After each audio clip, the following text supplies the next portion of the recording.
Triple bottom कुछ इस तरीके से बनता है। अब आपने जो W बनता हुआ देखा था, सेम हुआ क्या, हमें यहां पे ब्रेकआउट पहले दिख गया था, बट ब्रेकआउट अगर यहां पर नहीं हुआ, पॉइंट नंबर 4 पर नहीं हुआ, तो यहां पे प्राइस दोबारा से नीचे गया।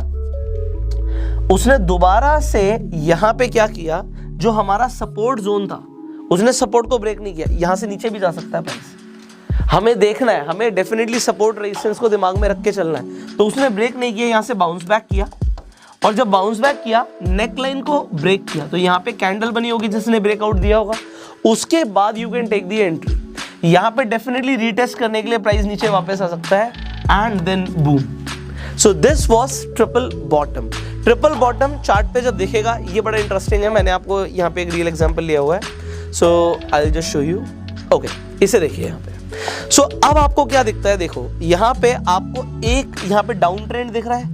दिस वॉज द फर्स्ट हमारे लिए जो इंपॉर्टेंट था कि एक डाउन ट्रेंड बन रहा हो। डाउन ट्रेंड के बाद हमारे लिए हमारा फर्स्ट यहाँ पे एक बॉटम बन चुका है। बॉटम के बाद प्राइस ऊपर जाता है, और ऊपर जाके इसे मिलता है रेजिस्टेंस, मतलब सेलर्स बैठे हुए हैं, सेलर्स ने बेचना शुरू कर दिया, प्राइस दोबारा से नीचे आया। अब ये इतना नीचे तो आया नहीं, अगर आपको लग रहा था कि यहीं पे, क्योंकि होता क्या जनरली, जब आप किसी भी डबल टॉप या डबल बॉटम की बात करो, या ट्रिपल टॉप ट्रिपल बॉटम की बात करो, तो 2 बॉटम्स या 3 बॉटम्स या 2 टॉप या 3 टॉप के बीच में 7 से 8 कैंडल्स तो होनी ही चाहिए। अगर इससे कम कैंडल है तो उसे ट्रिपल टॉप या डबल टॉप नहीं बोलेंगे। तो यहाँ पे प्राइस नीचे आता है, इट्स ओके। अभी भी आपका एक तरीके से डाउन ट्रेंड कंटिन्यू ही था। अब प्राइस चलता रहता है, यहाँ पे प्राइस कंसोलिडेट हो रहा है, ठीक है। ये दोबारा से रेजिस्टेंस लेवल तक गया, बट उसे टच नहीं किया इसने, वहां से फिर प्राइस गिर गया। उसने जाके दोबारा से एक लो बनाया, which was very near to your support zone. तो ये हमारे लिए एक यहाँ पे क्या हो गया, डबल बॉटम हो गया।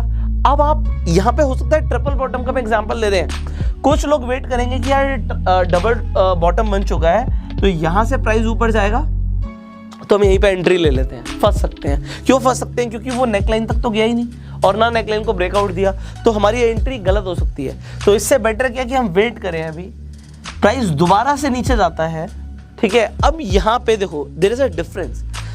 वो एग्जैक्टली अपने सपोर्ट जोन तक नहीं पहुंचा, उससे 3 से 4% ऊपर नीचे चलेगा, बट यहां से जब प्राइस ऊपर जाता है, ये जब नेकलाइन पर पहुंचता है, इंपॉर्टेंट क्या है, इस टाइम पे वॉल्यूम क्या था।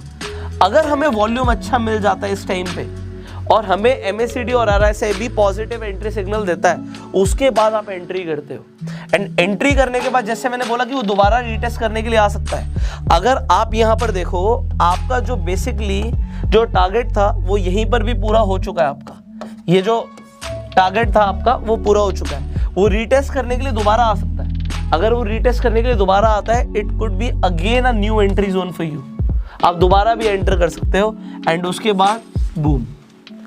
सो यहाँ पे इसे दोबारा से यहाँ पर देखिए, सपोर्ट रेजिस्टेंस ना बहुत इंपॉर्टेंट है। जो बेसिक्स है ना, वो कभी नहीं जाएंगे। आप चार्ट पैटर्न्स, अभी बिल्कुल स्टार्टिंग हम रिवर्सल की बात कर रहे हैं, आप कंटिन्यूएशन भी सीखोगे। सपोर्ट रेजिस्टेंस हमेशा ध्यान रखना है। अगर जो ट्रेंड चल रहा है वो चलता रहेगा जब तक उसे, या तो वो रेजिस्टेंस के बाद दोबारा से नीचे आएगा, या रेजिस्टेंस पे ब्रेकआउट देगा। सो ये सपोर्ट रेजिस्टेंस याद रखना जरूरी है। सो यहाँ पे आपने ट्रिपल बॉटम को भी समझ लिया।